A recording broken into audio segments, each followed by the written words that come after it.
ஒரு தமிழ்நாட்டினுடைய முதலமைச்சர். எல்லா துறைக்கும் அவர் தான் தலைவர். கல்வித்துறை, உயர்கல்வி, பள்ளி கல்வி, வருவாய்த்துறையாக இருந்தாலும் சரி, பொதுப்பணித்துறையாக இருந்தாலும் சரி, எல்லாத்துக்கும் அவர் தான் தலைவர், முதலமைச்சர்.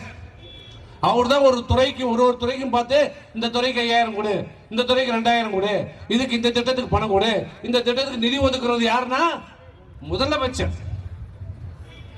உயர்கல்வித்துறைன்னு ஒன்று இருக்குது. உயர்கல்வித்துறை மூலமாக தான் நிதி ஒதுக்கப்பட்டு கல்லூரிகள் திறக்கப்பட வேண்டும். முதலமைச்சரான உடனே இன்றைய முதலமைச்சர் இன்னைக்கு நாளைக்கு என்னன்னு உங்களுக்கு தான் தெரியுமே. இப்ப இருக்கிற முதலமைச்சர் பதவியேற்ற உடனே முதல் சட்டமன்றத்திலே அவர் தொகுதிக்கு, அவர் நின்று வெற்றி பெற்ற குளத்தூர் தொகுதிக்கு ஒரு கலைக்கல்லூரி அறிவிக்கிறார். சரி, முதலமைச்சர் உயர்கல்வித்துறை பணத்துல இருந்து தான் அவர் கல்லூரி ஆரம்பிச்சிருப்பார் நம்ம எதிர்பார்த்தோம். ஆனா என்ன பண்ணாரு?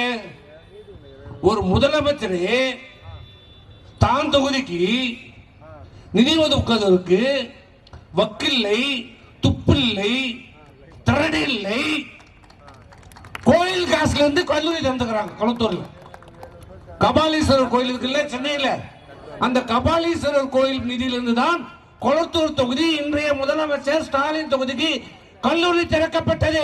அந்த அளவிற்கு இந்த ஆட்சியினுடைய நிர்வாகம் சீர்கெட்டு போயிருக்கிறது.